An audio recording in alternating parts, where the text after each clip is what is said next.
ప్రభు లేచాడు, నేను ఆయన చూశాను అంటే కూడా వారు నమ్మల. పరుగున వచ్చి ఆ తెరవబడిన సమాధి దగ్గరికి వచ్చి చూశారు, అక్కడ ప్రభు లేడు. అది ఏం కనపడుతుంది మనకు అక్కడ? మనం కూడా ఈరోజు సన్నిధిలో ఉన్నాం. ఈరోజు ఎంతమంది దేవుని ఎరిగిన వారుగా ఉన్నారు? యెషయా గ్రంథకర్త ఏమంటాడంటే మొదటి అధ్యాయంలో, ఎద్దు తన కామాందు నెరుగును. ఏమన్నాడంటే ఎద్దు తన కామాందు నెరుగును. మరి మనిషి ఎద్దు కంటే గొప్పవాడు కదండి? చెప్పండి, ఎద్దు కంటే గొప్పవాడా కాదా? ఒక ఎద్దుకి మనుషుడికి తేడా ఏంటి? ఎద్దు తన కామాందు నెరుగును, గాడిద తన సొంత వాణి దొడ్డే తెలుసుకొను. ఈ నా పిల్లలకు తెలివి లేదు అంటాడు. వారు గ్రహింపరు, యోచింపరు అనే మాటలు కనబడతాయి అక్కడ. అయితే ఈరోజు మనము ప్రభువుని గ్రహించిన వారంగా ఉన్నామా? అది నేను మీకు చెప్పబోయే మాట. ఈరోజు మనం ప్రభువుని గ్రహించిన వారం అయితే పాపానికి ఎంతో దూరంగా ఉంటామండి. నిజంగా దేవుడు నాతో ఉన్నాడని గ్రహించుకున్నవాడు, దేవునితో ఉన్నవాడు ఎంత భయభక్తులు కలిగి ఉంటాడో ఉదాహరణకి యోసేపుని మనం గమనించవచ్చు. యోసేపు పాపం విడిచి పారిపోయినట్టుగా మనం గమనిస్తాం. యెహోషువ గురించి మనం బైబిల్లో ఏం తెలుసుకున్నామంటే, ఆయన ఆజ్ఞాపిస్తే సూర్యుడు ఆగిపోయాడు. సూర్యుడు ఆగిపోయాడు కదండి. ఈ యెహోషువ ఆజ్ఞాపిస్తే సూర్యుడు ఎందుకు ఆగిపోయాడు? యెహోషువ దేవుణ్ణి ఎరిగినవాడు. ఎంత ఎరిగినవాడంటే, ఇజ్రాయేలీలందరూ కూడా అక్కడ పాపంలో నశించిపోతుంటే, విగ్రహారాధనలో ఉంటే, త్రాగుచు తినుచు విచ్చలవిడిగా ఉంటే, మోషే ఎక్కడున్నాడు? కొండ మీద ఉన్నాడు. 40 రాత్రులు 40 పగళ్ళు ఉపవాసం ఉండి అక్కడ దేవునితో సహవాసంలో ఉన్నాడు మోషే. ఎవరి మోషే? యెహోషువ గారి యొక్క గురువు గారు, నాయకుడు ఎక్కడున్నాడు? కొండ మీద దేవునితో సహవాసంలో ఉన్నాడు. ఆయన దేవుడు మాట్లాడుకుంటున్నారు, ఆయన బిజీగా ఉన్నాడు. ఇక్కడ ఇశ్రాయేలు ఏం చేస్తున్నారండి?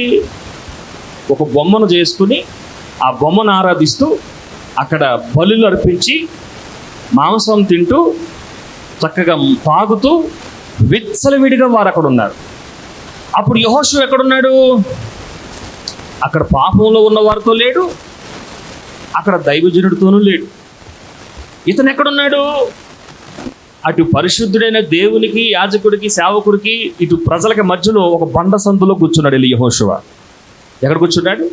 ఆ కొండ కింద ఉన్నాడు. అర్థమవుతుందండి? ఒకసారి మీరు చెప్పండి, అక్కడ ఊర్లో అంత ఫంక్షన్ జరిగి మసాలా స్మెల్ వస్తుంటే సౌండ్లు వినపడతాయి కదా, డ్యాన్సులు. ఇప్పుడు ఊర్లో పెళ్ళిళ్ళు డ్యాన్సులు వేస్తారు కదా. నేను డ్యాన్స్ చేయను కానీ వెళ్ళి డ్యాన్స్ చూస్తాను అనేవారు లేరా అండి? ఊర్లో డ్యాన్సులు వేస్తుంటే వెళ్ళి ఆ డ్యాన్సులు చూసే వాళ్ళు ఉంటారు. యెహోషువ వచ్చి డ్యాన్స్ చేయకపోయిన డ్యాన్స్ చూసాడు కనీసం దాని దూరం నుంచి కూడా ఆస్వాదించలేదు. చాలా దూరంగా ఉన్నాడు. అంటే ఎందుకు ఈ విషయాలన్నీ పరిశుద్ధాత్మ దేవుడు మనకి జ్ఞాపకం చేస్తున్నాడంటే, దేవుణ్ణి ఎరిగిన వాడు పాపానికి దూరంగా ఉంటాడు. దేవుణ్ణి ఎరిగిన వాడు క్లారిటీగా ఉంటాడు. తను ఏం చేస్తున్నాడో కూడా తనకే అర్థం అవుతుంది. మీరు ఎలా చెప్పగలరు అని మీరు నన్ను అడిగితే, ఒక మాట సామెతల గ్రంథం 28వ అధ్యాయం 5వ వచనం చదివితే ఒకసారి ఆ మాట చూడండి. సామెతల గ్రంథము 28వ అధ్యాయము 5వ వచనంలో అంటాడు. ఏమంటాడు అక్కడ? ఒకసారి ఆ మాట చదవండి. సామెతలు 28 5వ వచనం. దుష్టులు న్యాయమెట్టిదైనది గ్రహింపరు, యెహోవాను ఆశ్రయించువారు. ఇప్పుడు యెహోషువ ఏం చేశాడు? ఈ పాపులతో కలిసి నేను ఉంటే ఇంతవరకు నేను నేర్చుకున్న ఆత్మీయ అనుభవాలన్నీ కూడా పాడైపోతాయి. పాడవుతాయి అవదా అండి? మాట్లాడుతుంది. పాడవుతుంది అవదా? మీరు చెప్పండి, చల్లారిపోయిన అన్నం మీద ఈగలు వాళ్తాయా? వేడిగా ఉన్న భోజనం మీద ఈగలు వాళ్తాయా? మీరు ఏ భోజనం చెప్పండి? ఈగలు దేని మీద వాళ్తాయి? చల్లారిపోయిన ఆహారం మీద. వేడిగా ఉన్న ఆహారం మీద ఈగలు వాళ్తాయా? ఆత్మీయంగా చల్లారిపోయిన వాడికి శోధనలు ఎక్కువ అవుతాయి. ఆత్మీయంగా చల్లారిపోయిన వాడినే దుష్టుడు శోధిస్తాడు. గుర్తుపెట్టుకోండి. అంటే ఆత్మీయంగా వెచ్చకుండా వాడిని శోధించడంటే శోధిస్తాడు, కానీ వాడు అన్నిటిని గ్రహించుకుని జాగ్రత్తగా ఉంటాడు. ఎలా ఉంటాడు చెప్పండి, ఎలా ఉంటాడండి? జాగ్రత్తగా ఉంటాడు. తిమోతి ఎంత జాగ్రత్తగా ఉన్నాడండి? ఈకొన్యలోను, దెర్బేకులోను, లుస్త్రాలో ఉన్న సంఘాలన్నిటిలో తిమోతి సాక్ష్యం కలిగి ఉన్నాడు. ఆమేన్ చెప్పండి. దేవుణ్ణి ఎరిగిన వాడు బహు జాగ్రత్తగా ఉంటాడు. దేవుణ్ణి ఎరిగిన వాడు భయభక్తులు కలిగి ఉంటాడు. ఆమేన్ చెప్పాలి. ఇక్కడ ఏముంది? దేవుణ్ణి ఆశ్రయించిన వారు సమస్తమును గ్రహించగలుగుతారు. అక్కడ దేవుడు ఏమన్నాడు? ఎద్దు తన కామాందుని ఎరిగి ఉంది, గాడిద తన సొంతవాన్ని దొడ్డి తెలుసుకుంటుంది. వీళ్ళెందుకు తెలుసుకోవట్లేదంటే వీరు నన్ను ఆశ్రయించరు. చెప్పండి, ఒక మానవుడు దేవుణ్ణి ఆశ్రయించకపోతే సమస్తము గ్రహించేవాడుగా ఉంటాడా? మాట్లాడరేటండి. సమస్తం గ్రహించే జ్ఞానం వాడికి ఉంటుందా? ఉండదు. ఎర్రిబాగులోడుగా ఉంటాడు, లేకపోతే అజ్ఞానంగా బ్రతుకుతాడు, మూర్ఖుడుగా బ్రతుకుతాడు. ఎప్పుడైతే మానవుడు దేవుని దగ్గరకు వస్తాడో, దేవుణ్ణి ఆశ్రయిస్తాడో, దేవుడు వాడికి గ్రహింపు శక్తిని ఇస్తాడు. ఆమేన్. ఎంతమందికి కావాలి గ్రహింపు శక్తి? యేసు ప్రభు వారి యొక్క మాట పేతురుకి అర్థమైందండి? పేతురుకి అర్థమైందా? నన్ను సిలువైపోతున్నారు, రేపు నేను మరణం అవ్వబోతున్నాను అంటే పేతురు ఏమన్నాడు? అది నీకు దూరం కూడా కాక అన్నాడు. అర్థమై అన్నాడా? అర్థం కాక అన్నాడా? చెప్పాలి. అర్థమై అన్నాడా? అర్థం కాక అన్నాడు. యేసు ప్రభు వారిని పట్టుకోవడానికి వచ్చినప్పుడు ఆ సైనికుడి దగ్గర ఉన్నటువంటి కత్తి తీసి అవతల వారి చెవి నరికాడు. తెలిసి నరికాడా? తెలియక నరికాడు. ఏమా? మనం కూడా తెలిసి మాట్లాడతామా, తెలియక మాట్లాడతామా? చెప్పరేటండి. నిజముగా సత్యమును గ్రహించిన వాడు నోటి మాటలు కాచుకుంటాడా లేదా? ఎందుకంటే సర్వ శరీరం, ఒకసారి యాకోబు పత్రిక మీరు 3వ అధ్యాయం 2వ వచనం చూస్తే, మనందరము అనేక విషయములలో తప్పిపోవచ్చున్నాము, ఎవడైనను మాట యందు తప్పని ఎడల అట్టివాడు తన సర్వ శరీరమును స్వాధీనమందుంచుకొనగల శక్తివంతుడగును. సర్వ శరీరము నీ గ్రిప్లో ఉండాలంటే ఎక్కడుంది మొత్తం? సరే మాట చదవండి, మీకు ఇంకా అర్థం కాలేదు. ఎవడైనను మాట యందు తప్పని ఎడల, అంటే మాటలో ఎక్కడ నిక్కరసుకుంటాడో, ఎవడైతే మాటలో జాగ్రత్తగా ఉంటాడో వాడికి సర్వ శరీరం మీద ఏముంటుంది చెప్పండి? గ్రిప్ ఉంటుంది, కంట్రోలింగ్ ఉంటుంది అన్నమాట. పిత్ర చూపులు చూసేవాడుగా, వంకర చూపులు చూసేవాడుగా, ఇంక వేరే పనులు చేయకుండా తన శరీరమును తన స్వాధీనంలో ఉంచుకొనగల శక్తివంతుడు ఎవడంటే మాటలో జాగ్రత్తగా ఉన్నవాడు. చెప్పండి, ఎందులో జాగ్రత్తగా ఉన్నవాడు? మాటలో జాగ్రత్తగా ఉన్నవాడు. కాబట్టి ఈ మాట పేతురు తెలిసి మాట్లాడా, తెలియక మాట్లాడా? తెలియకే మాట్లాడాడు. మీరు చెప్పండి, మీరు ఎన్నిసార్లు తెలియక మాట్లాడేసి ఉంటారు ఎదుటి వాళ్ళ గురించి? ఎవరో చెప్పుకుంటారండి, ఏదో చెప్పుకుంటారు, సగం తెలిసి సగం తెలియక. ఎన్నిసార్లు వాగుంటారు మీరు? ఎన్నిసార్లు వ్యర్థంగా మాట్లాడుంటారు? భూమి మీద మనుషుడు పలికే ప్రతి వ్యర్థమైన మాటకి ఒక రోజు లెక్క చెప్పాలని మీకు తెలుసా? తెలుసన్నవారు ఆమెన్ చెప్పండి. ఏం చేయాలంట మానవుడు? భూమి మీద మనుషుడు పలికే ప్రతి వ్యర్థమైన మాటకి ఏం చెప్పాలి? లెక్కప్ప చెప్పాలి. ఎందుకు ఈ మాట నువ్వు మాట్లాడవని ఒకరోజు దేవుడు నిన్ను అడుగుతాడు. ఎందుకు నువ్వు ఇంకొక సహోదరుల గురించి ఇలా మాట్లాడవని అడుగుతాడు దేవుడు. ఎదుటి వాళ్ళ దగ్గర ఒక మాట మాట్లాడి వెనకాల ఇంకొక మాట మాట్లాడేవాడు అనుకుంటాడు ఎవడు చూడట్లేదని. కానీ అందరిని చూసే ఒక కన్ను ఉంది. నాతో కలిసి చెప్పండి, కన్నులను నిర్మించిన వాడు కానకుండునా? చెవులను నిర్మించిన వాడు వినకుండునా? వింటడా వినడా? దేవుడు లెక్క అడుగుతాడు, అడగడా?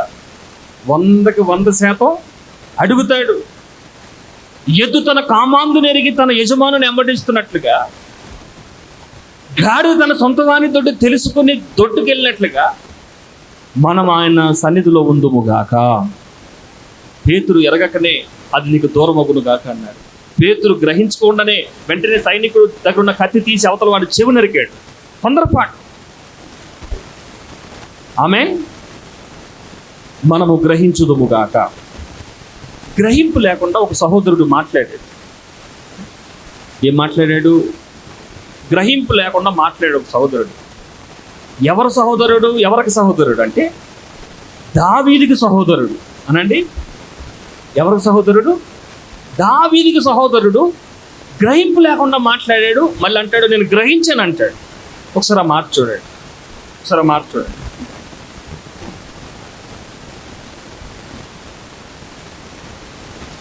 సమూయేలు మొదటి గ్రంథము 17వ అధ్యాయం 28వ వచనం చదవండి ఒకసారి. సమూయేలు మొదటి గ్రంథము 17వ అధ్యాయము 28వ వచనం. అతడు వారితో మాట్లాడినది అతని పెద్దన్న అగు ఎలియాబునకు వినబడగా. ఇప్పుడు చెప్పండి, దావీదు అన్న పేరేం పేరు? దావీదు గారి యొక్క సహోదరుడి పేరేం పేరు? ఎలియాబు. ఎలియాబునకు వినబడగా ఎలియాబునకు దావీదు మీద కోపం వచ్చి అతనితో నీవిక్కడికి ఎందుకు వచ్చితివి? చెప్పండి, అక్కడ ఏం జరుగుతుంది? అక్కడ ఏం జరుగుతుందండి? ఫిలిస్తీన్ల పక్షంగా ఒకడు వచ్చాడు. అతడు ఒక బిల్డింగ్ అంత ఎత్తున్నాడు, బలవంతుడు. అతను ఈరత్వాన్ని కండలు చూసి ఇజ్రాయెల్ మొత్తం భయపడుతున్నారు. ఆ మీటింగ్కి లేక ఆ యుద్ధ సమాజంలోకి ఎవరు వెళ్ళారు? దావీదు గారు వెళ్ళారు. దావీదుని చూసి ఎవరు కోపం వచ్చింది? వాళ్ళ అన్నగారు ఎలియాబు నాకు వినబడగా ఎలియాబు నాకు దావీదు మీద కోపం వచ్చి అతనితో నీవిక్కడికి ఎందుకు వచ్చితివి? అరణ్యములోని ఆ చిన్న గొర్రె మందను ఎవరికి వశము చేసితివి? నీ గర్వమును నీ హృదయ చెడుతనమును నేను ఎరుగుతున్నాను అంటున్నాడు. ఇది నిజమా అండి? దావీదులో గర్వం ఉందా? సెపరేట్ అండి. దావీదులో గర్వం ఉందా? గర్వంతో వెళ్ళాడు యుద్ధానికి. ఒకవేళ గర్వంతో యుద్ధానికి వెళ్తే దావీదు జయించేవాడా? నాశనానికి ముందు ఏం పరిగెడుతుంది? గర్వమే కదా. చాలామంది మనిషిని చూసి ఏదేదో మాట్లాడేస్తూ ఉంటారు. సొంత అన్న అండి. ఎవరు అతను? ఎలియాబు. ఎవరు? సొంత అన్న. తమ్ముడు గురించి ఏం మాట్లాడుతున్నాడంటే నీ గర్వం నేను ఎరుగుదును. తర్వాత ఏమన్నాడు? ఆ చిన్న గొర్రె మందను ఎవరి వశము చేసితివి? నీ గర్వమును నీ హృదయపు చెడుతనమును నేను ఎరుగుదును. యుద్ధము చూచుటకే కదా నీవు వచ్చితివా? నేను ఆ పిచ్చోడు అనుకుంటున్నాడు యుద్ధం చూడటానికి వచ్చాడు అనుకుంటున్నాడు. అతను యుద్ధం చేయటానికి వచ్చాడు. ఆమేన్ చెప్పండి. యుద్ధం చూడటానికి వచ్చినాడు కదా దావీదు, యుద్ధం చేయటానికి వచ్చాడు. ఇతడు గ్రహించుకోకుండా నీ హృదయ గర్వం నేను ఎరిగి ఉన్నాను, నీ హృదయ చెడుతాను నేను ఎరుగుదును అంటున్నాడు. ఎరుగుతున్నట్టున్నాడు మళ్ళీ అది కూడా. ఎందుకంత నీచిగా మాట్లాడతాడంటే దావీదు అంటే వాళ్ళ ఇంట్లో అందరికీ చులకన. వీళ్ళేమో కండలు బాగా సంపాదించి యుద్ధం నేర్చుకున్న వాళ్ళు. దావీదుకి యుద్ధం రాదు. ఒక తృణీకరింపబడిన వాడుగా అరణ్యములో గొర్రెల దగ్గర కాపలా ఉన్నటువంటి దావీదుని గురించి వాళ్ళ అన్నగారు ఎంత ఇదిగా మాట్లాడుతున్నాడు. గ్రహించకుండానే. ఇందాక మీరు సామెతలు 28:5 ఏం చదివారు? ఇందాక సామెతలు 28:5 ఒకసారి మళ్ళీ చదివితే అక్కడ ఏముందంటే దుష్టులు న్యాయం ఎట్టిదైనది గ్రహింపరు. దుష్టుడు కాదండి ఇతను. ఎలా మాట్లాడుతున్నాడు చూడండి. ఆ చిన్న గొర్రె మందను ఎవరి వశం చేశావు? నీ గర్వము నీ హృదయ చెడుతనము నేను ఎరిగి ఉన్నానని అతడు నోటుకు వచ్చినట్టు దావీదును మాట్లాడుతూ ఉన్నాడు. దావీదు గారు ఏం పట్టించుకోవట్లే. ఎందుకంటే దావీదుకి ఈ మాటలు వంటపడవు. దావీదు చెప్పుడు దేవుని మీదే. ఆమేన్ చెప్పండి. అక్కడ యుద్ధంలో కూడానండి, దావీదు గారు చేసిన యుద్ధంలో కూడా అన్నలకు ఏదో అవుతుందని, లేకపోతే రాజుగారు ఏం పేరు రాజుగారి పేరు? సౌలు గారు ఏం ప్రకటించారు? ఇతను ఎవడైతే జయిస్తాడో వాడికి నా కూతురునిచ్చి పెళ్లి చేస్తానన్నాడు. నాకు తెలిసి బహుశా కంగారు అదేమో. కూతురునిచ్చి పెళ్లి చేస్తానన్నాడని కూతురు కోసం యుద్ధం చేశాడు దావీదు. లేక యుద్ధ భూమిలో వాళ్ళ సహోదరులు ఉన్నారు కాబట్టి వాళ్ళ కోసం చేశాడంటే అది కూడా కాదు. దావీదు ఒక మాట అన్నారు. ఏమన్నాడు? సున్నతి లేని ఫిలిష్తీయుడు జీవము గల నా దేవుణ్ణి దూషించుటయా, నిశ్చయముగా వాడు తల నేను తీసేస్తానండి. ఈయన మొత్తం మాంసం అంతా పూజ చేసిన వాడు తల అంత ఉండడు. అది తల ఒకటే ఒక పక్కనేసి దావీదు గారు నువ్వు పక్కన కూర్చోబెడితే తల కిందకి వెళ్తుంది. వాడు తల అంటే దావీదు గారు తీసేస్తాను, అంత బలాఢ్యుడిని. అంటే దావీదు ఏం చూడలేదు, అతని పై రూపాన్ని చూడలా, అతను లోపల ఉన్న దుష్టత్వాన్ని చూశాడు. దావీదు ధైర్యం ఏంటి? పై రూపం చూసుకుని కదా ఆయన ధైర్యం. లోపడున్న అభిషక్తుడు, లోపడున్న శక్తివంతుడైన దేవుణ్ణి చూసుకుని అలా మాట్లాడుతూ ఉంటాడు. వాడు అంటాడు, కుక్కను అనుకున్నావా నన్ను గురతాకు వస్తావు అంటాడు గొలియాతు. ఎందుకు ఇక్కడ దావీదుని మనం గుర్తు చేసుకున్నాం అంటే, దావీదుని తన అన్నయ్య ఏం చేశాడు? అపార్థం చేసుకున్నాడు. ఏం ఎరిగి ఉన్నాను అన్నాడండి? నీవు గర్వముతోనూ హృదయ చెడుతనముతో ఉన్నావని నేను గ్రహించాను అంటాడు. ఇప్పుడు ఆయన గ్రహింపు ఏమైంది? నిజం అబద్ధమా చెప్పండి? అది నిజం కాదు. పేతురు కత్తి తీసి అవతలోడు చెవి నరికాడు, ఆవేశం. అది నీకు దూరమగును గాక అన్నాడు, గ్రహించి కాదు, ఆవేశం. మేము నిన్ను వెంబడిస్తున్నాం కదా, మాకు ఏం దొరుకుతుందో చూశాడు, అత్యాశ. సముద్రం మీద ఆయన చూసి పోతం పోతం అన్నాడు, భయం. కాబట్టి దేవునితో క్రీస్తుతో 12 మంది శిష్యుల్లో ఒక శిష్యుడైనటువంటి పేతురే క్రీస్తుని గ్రహించకపోతే మనం ప్రభుని గ్రహించేమనడానికి ఏమైనా హేతు ఉందా? అయితే అదే పేతురు మళ్ళా చెప్తాను, ఆయన గురించి మీకు ముగింపు కూడా ఇస్తాను. అదే పేతురు ఒకరోజు రోడ్డు మీద క్రీస్తును ప్రకటిస్తుంటే వారు వచ్చి అంటారు, పేతురుని అంటారండి, ఆ నామము గురించి ప్రకటించొద్దని మీకు పలుమార్లు చెప్పాం కదా, ఆ నామమును ప్రకటించొద్దు, అలా ప్రకటిస్తే మిమ్మల్ని సిలువేస్తామంటే పేతురు అంటాడు, ఆ నామమును ప్రకటించకుండా మేము ఉండలేము. అయితే నేను సిలువేస్తావు, నో ప్రాబ్లం, సిలువేయి. అయితే ఒక చిన్న విషయం, యేసు ప్రభుని నా ప్రభుని వేసినట్టుగా నన్ను వేయొద్దు. ఎలా సిలువేయాలి నన్ను? మీరు నన్ను తలకిందరుగా సిలువేయండి అని ప్రభు కొరకు హతసాక్షి అయిపోయిన వాడు నీతిమంతుడైన అపోస్తలుడైన పేతురు. ఎప్పుడు వచ్చింది పేతురులో ఒక ధైర్యము? అంతకుముందు పేతురు ఎవరండి? అంతకుముందు పేతురు ఎవరు? యేసు ఎవరో నాకు తెలియదని 3 సార్లు అబద్ధపడిన అబద్ధికుడు. దేనికి భయపడి? మరణానికి భయపడి, చంపేస్తారేమని భయపడి. యేసు ఎవరో నాకు తెలియదని 3 సార్లు అబద్ధపడిన పేతురు ఎప్పుడైతే క్రీస్తుని గ్రహించాడో, క్రీస్తుని తెలుసుకున్నాడో, సమస్తమును గ్రహించాడో, ఆ తర్వాత ప్రాణాలు కూడా భయపడ్డాడు. ఆమేన్ చెప్పండి. ఇప్పుడు ఆయన ఎక్కడున్నాడు చెప్పండి? పరలోకంలో ఎంత భాగ్యంలో ఉన్నాడు. నేటికి సజీవుడిగా మన మధ్యలో సంచరిస్తున్నాడు పేతురు గారు. పరలోకంలో ఆయన ఇప్పుడు సింహాసనం మీద ఉన్నాడు. ఆమేన్ చెప్పండి. దేవునితో యుగ యుగములు రాజ్యమేలే స్థాయిలో ఆయన ఉన్నాడు. ఒకవేళ 3 సార్లు అబద్ధపడిన పేతురు, తడబడిన పేతురు, నాకు ఏం దొరుకుతుందని ఆశపడిన పేతురు, ఆ మరణం నీకు దూరమగునుగా కన్నా పేతురు ఒకవేళ అలాగే ఉంటుంటే పేతురు అపోస్తుడు అయ్యేవాడా? మాట్లాడిన అపోస్తుడు అయ్యేవాడా? అయ్యేవాడు కాదు.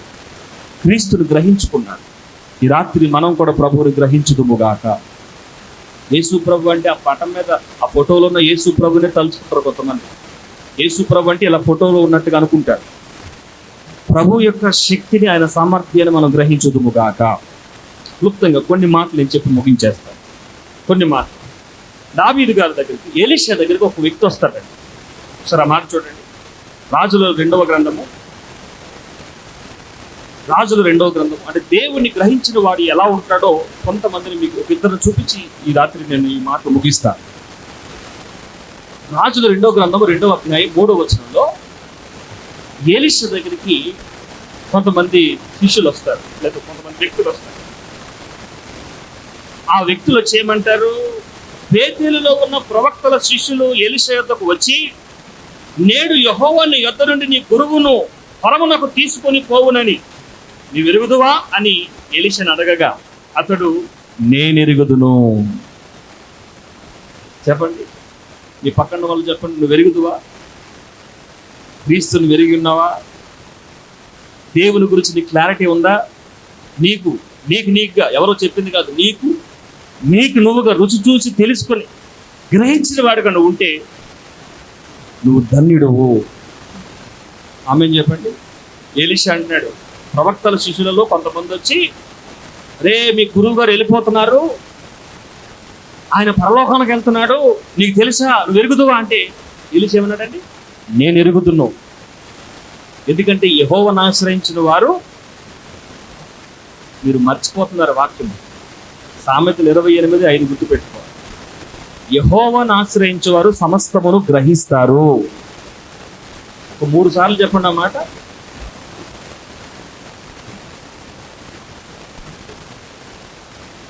ఇందాక ఎలియాబు గ్రహించాడు, నిజంగా దావీదును గ్రహించాడు. ఎలియాబు ఏమన్నాడు, దావీదు యుద్ధం చూడడానికి వచ్చాడు అంటున్నాడు, కానీ యుద్ధం దావీదు చూడడానికి వచ్చాడు, చేయడానికి వచ్చాడు? చేయడానికి వచ్చాడు. అతను గ్రహింపు లేదు, ఎందుకంటే దేవుడిని ఆశ్రయించిన వాడు కాదు అతను. నిజంగా మీరు దేవుడిని ఆశ్రయిస్తే ఎలీషా వలె ధైర్యంగా సమాధానం చెప్తాం మనము. ఎలీషా ధైర్యంగా సమాధానం చెప్తున్నాడు. ప్రవక్తల శిష్యులలో కొంతమంది వచ్చి అతను బెదిరిస్తున్నారు. ఇంతవరకు గురువు వెనకాల తిరిగావు కదా, ఇప్పుడు మీ గురువు పరవనకి వెళ్ళిపోతున్నాడు, ఇప్పుడు నీ బ్రతికేంటో అన్నట్టుగా మాట్లాడుతుంటే కొంచెం కూడా భయపడకుండా నేను ఎరుగుదును, మీరు సైలెంట్గా ఉండమని వాళ్ళు బెదిరిస్తారు. ఏమంట, నేను ఎరుగుదును అని ఒకసారి అన్నాడు కదా, ఇంకొక చోట కూడా మళ్ళీ అంటాడు అన్నమాట. ఇప్పుడు 5వ వచనం కూడా చదవండి గట్టిగా, ఎవరైనా బిగ్గరగా చదవండి. యెరికోలో ఉన్న ప్రవక్తల శిష్యులు ఎలీషా యొద్దకు వచ్చి, నేడు యెహోవా నీ యొద్ద నుండి నీ గురువును పరమునకు తీసుకుని పోవునని నీ ఎరుగుదువా అని ఎలీషాను అడగగా అతడు, నేను ఎరుగుదును. ఆమె ఏం చెప్పండి, మీరు ఎరుగుదురా దేవుణ్ణి? శ్రమలో ఉన్నప్పుడు, కష్టంలో ఉన్నప్పుడు, ఇరుకులో ఉన్నప్పుడు, ఇబ్బందుల్లో ఉన్నప్పుడు ఎవరైనా వచ్చి నిన్న మాటలతో కృంగ తీస్తే మీరు ధైర్యంగా చెప్పగలరా, నా దేవుడు నాతో ఉన్నాడు అనే మాట చెప్పండి. సంతోషంగా ఉన్నప్పుడు విల్లు కట్టుకుని ఉన్నత స్థానంలో ఉన్నప్పుడు ఎవడైనా చెప్తాడు, దేవుడు నన్ను ఆశీర్వదించాడండి అని. కష్టాల్లో, ఇరుకుల్లో, ఇబ్బందుల్లో, సమస్యలు నడుతున్నప్పుడు బండి చెప్పగలవా దేవుడిని ఆశీర్వదించాడని? ఏంటి, ఏం ఆశీర్వదించాడా నిన్ను అడుగుతాడు వాడు. అడుగుతాడు అడగడా? ఎందుకంటే నీ దగ్గర మంచి బిల్డింగ్ లేదు, కార్ లేదు, పోషకాహారాలు లేవు, పేదరికంలో ఉన్నావు, ఎరుకుల్లో ఉన్నావు, ఇబ్బందుల్లో ఉన్నావు. దేవుడు నాకు తోడున్నాడు, దేవుడు నన్ను ఆశీర్వదించాడంటే వాడు నమ్ముతాడా? నమ్మడు. ఎందుకంటే వాడికి పై విషయాలు కనబడాలి. అటువంటి వాడికి నువ్వు నిజమైన ఆశీర్వాదం అంటే బిల్డింగులు, కార్లు, బంగ్లాలు కాదండి, హృదయంలో నెమ్మది, ధైర్యము, ఆనందం అని యేసు ప్రభు గురించి ఎంతమంది ధైర్యంగా చెప్పగలరు? ఎలీషా ఏ స్థాయిలో ఉన్నాడు అక్కడ? ఎలీషాకి ఏమీ లేదు, కృపావరాలు లేవు. ఉన్నాయి, కృపావరాలు ఉన్నాయనికి. ఏలియాకు ఉన్నంత ఆత్మీయ అభిషేకం ఉందా? లేదు. ఇప్పుడు ఒకే ఒక దైవజనుడు వెళ్ళిపోతా ఉన్నాడు, ఇతడు రిక్తుడు, ఇక ఒంటరి అయిపోబోతున్నాడు. కాసేపటికి వాళ్ళు వచ్చి ఇతన్ని మాటలతో కృంగతీసే ప్రయత్నం చేస్తే కూడా ఇంచు కూడా భయపడకుండా, నేను ఎరుగుదును, మీరు సైలెంట్గా ఉండమని వాళ్ళు బెదిరిస్తాడన్నమాట, వాళ్ళు గద్దిస్తాడు. అలాగే మిమ్మలను మాటలతో కృంగతీసే వారిని మీరు ధైర్యంగా ఎదుర్కొందురుగాక. ఎదుర్కోవాలి ధైర్యంగా. ఎలీషా ఎవరు ఎదుర్కోగలుగుతారు? ఎవరు సమాధానం చెప్పగలుగుతారు? యెహోవాను ఆశ్రయించు వారు సమస్తమును గ్రహించగలరు. భయపడరు. పై అలలు చూసి అప్పటికప్పుడు కమ్మేసే మబ్బులు చూసి భయపడరు వాడు. ఇప్పుడు కమ్మేసిన మబ్బులు మళ్ళీ కాసేపటికి పోతాయో పోవా చెప్పండి. ఈరోజు నీ జీవితంలో నిన్ను భయపెట్టేది ఏది శాశ్వతం కాదు. కాసేపటిగా భయాలన్నీ పోతాయి. కాసేపటిగా నల్లటి మబ్బులు పోయి మళ్ళా సూర్యుడు ఉదయిస్తాడు. కాసేపటిగా ఉరుములు, మెరుపులు తగ్గిపోయి ప్రశాంతమైన వాతావరణం వస్తుందో రాదో చెప్పండి. ఏ కిటికీలో నుంచి చల్లటి గాలి వస్తుందో, ఏ కిటికీలో నుంచి వెచ్చటి గాలి వస్తుందో అదే కిటికీలోంచి చల్లటి గాలి రాదా అండి? వేసవికాలం ఎలాగొస్తుంది గాలి? ఇంట్లోకి వెచ్చగా వస్తుంది గాలి, అవునా కాదో చెప్పండి. అదే కిటికీలో చలికాలం ఏమొస్తుంది? చల్లటి గాలి వస్తుంది. ప్రతి మనిషి జీవితంలోనికి ఎండాకాలం, వర్షాకాలం, శీతాకాలం వచ్చినట్లుగా కొన్ని కాలాలు మారుతూ ఉంటాయి. కాలాలు మారినా, వ్యక్తులు మారినా, పరిస్థితులు మారినా స్థిరంగా ఉండేది ఎవడంటే దేవుణ్ణి ఆశ్రయించిన వాడు. ఎందుకు స్థిరంగా ఉంటాడంటే దేవుణ్ణి ఆశ్రయించిన వాడు సమస్తమును గ్రహించేవాడుగా ఉంటాడు. ఆమెను చెప్పండి. ఒక వ్యక్తి గురించి చెప్పేసి నేను ముగించాను. ఆ వ్యక్తి పేరు దావీదు. దావీదు గారు కీర్తనలో కొన్ని మాటలు మాట్లాడుతారు. ఒకసారి మాట్లాడండి.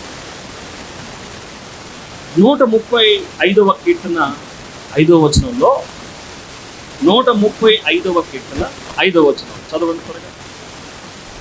యెహోవా గొప్పవాడనియు మన ప్రభువు సమస్త దేవతల కంటే గొప్పవాడనియు. ఆమేన్ చెప్పండి. మీరు ఎరుగుతురా? దావీదు క్లారిటీగా చెప్తున్నాడు. యెహోవా గొప్పవాడనియు మన ప్రభువు సమస్త దేవతల కంటే గొప్పవాడనియు నేను ఎరుగుదును అని దావీదు చెప్తా ఉన్నాడు. ఇంకొక మాట కూడా మీకు జ్ఞాపకం చేస్తాను. 140వ కీర్తన 12వ వాక్యంలో చూస్తే 140వ కీర్తన 12వ వాక్యం త్వరగా, బాధింపబడి వారి పక్షమున యెహోవా వ్యాజ్యమాడు ననియు దరిద్రులకు ఆయన న్యాయము తీర్చుననియు నేను ఎరుగుదును. ఆమేన్ చెప్పండి. మాట అంటారు, నేను ఎరుగుదును. ఎలా తెలుసు దావీదుకి ఈ విషయాలు? దావీదు దేవుని ఆశ్రయించాడు కాబట్టి. దేవుణ్ణి ఆశ్రయించే వారికి సమస్తము బయలుపరచబడతాయి. మరుగైన సంగతులు కూడా దేవుడు అతనికి బయలుపరుస్తాడు. అతన్ని బోధ విన్న ప్రజలు ఆశ్చర్యపోయారట. ఇతడికి ఇంతటి పాండిత్యం ఎలా వచ్చింది? ఇతను ఎక్కడ చదువుకున్నాడు? ఇతను వడ్లవాణి కుమారుడు కదా అని ప్రభు యొక్క దయగల మాటలు విని, ప్రభు యొక్క వాక్యోపదేశం విని, ఇతనికి ఇంతటి పాండిత్యం ఎలా వచ్చింది, ఎలా చెప్పగలుగుతున్నాడు ఇన్ని విషయాలని వారు ఆశ్చర్యపోయారు. కానీ బైబిల్ చెప్తుంది, ఆయన ప్రతిరోజు తండ్రిని ఆశ్రయించేవాడు. వెళ్ళేవాడా? పండగ వెళ్ళేవాడా? ప్రతిరోజు ఉదయం ఎక్కడికి వెళ్ళేవాడు? ఆయన ఏకాంతానికి వెళ్ళి తండ్రిని ఆశ్రయించేవాడు. దాని అర్థం ఏంటంటే, మానవుడు దేవుణ్ణి ఆశ్రయిస్తే సమస్తమును గ్రహించే శక్తి దేవుడు ఇస్తాడు. సామాన్యులకు సామంతులు కూడా అర్థం కాని విషయాలు దేవుడికి బయలుపరచును గాక. దేవుడు బయలుపరచాలంటే ఎక్కడికి వెళ్ళాలి? మనము ఆయనను ఆశ్రయించాలి. ఆఖరి ఒక మాట చెప్పి ముగించాలి. ఆఖరి మాట 119వ కీర్తన 75వ వచనం చూడండి. 119వ కీర్తన 75వ వచనంలో, యెహోవా నీ తీర్పులు న్యాయమైనవి, విశ్వాసత గలవాడవై నీవు నన్ను శ్రమపరిచితవనియు నేను ఎరుగుతాను. అంటే తనకొచ్చిన శ్రమ కూడా ఎవరు కలుగ చేశారని ఎరిగి ఉన్నారట. దావీదు అంటున్నాడు, నీవు నన్ను శ్రమపరిచితవనియు నేను ఎరుగుదును. మనకి శ్రమ ఎదురైనప్పుడు ఎవరిని తిడతాం మనం? జనరల్గా ఒక శోధన వచ్చింది అనుకోండి, ఎవరిని తిడతారు సార్? సాతాను శోధన కలుగ చేశాడు, సాతాను అది చేశాడు, సాతాను ఇది చేశాడు అట. అన్నిసార్లు సాతాను చేయడు. కొన్నిసార్లు దేవుడు కూడా నిన్ను శ్రమల మార్గంలో నడిపిస్తాడా లేదా? చెప్పండి, నడిపిస్తాడా లేదా? నీతిమంతుడు కలుగు ఆపదలు అనేకము, వాటన్నిటి నుంచి విడిపించడం యెహోవా అతనికి తోడై ఉంటాడు. సో దేవుడు మనకు తోడై ఉంటాడు. కాబట్టి నిజముగా ప్రతి విషయం నాకు తెలియాలి, జ్ఞానం కలిగి ఉండాలి, నేను నా జీవితము సార్థకం అవ్వాలి, ఇంటి నుండి వారందరికి వెలిగినిచ్చుటకే నేను దీపస్తంభం మీద ఉండాలి, నా ద్వారా అనేక దీవెనకరంగా మార్చబడాలి, ఆశీర్వదకరంగా ఉండాలనుకుంటే మీరు దేవుణ్ణి ఆశ్రయించండి. దేవుడు మీకు సమస్తమును గ్రహించే శక్తి అనుగ్రహించును గాక. ప్రార్థన చేసుకున్న దయచేసి మోకరించండి.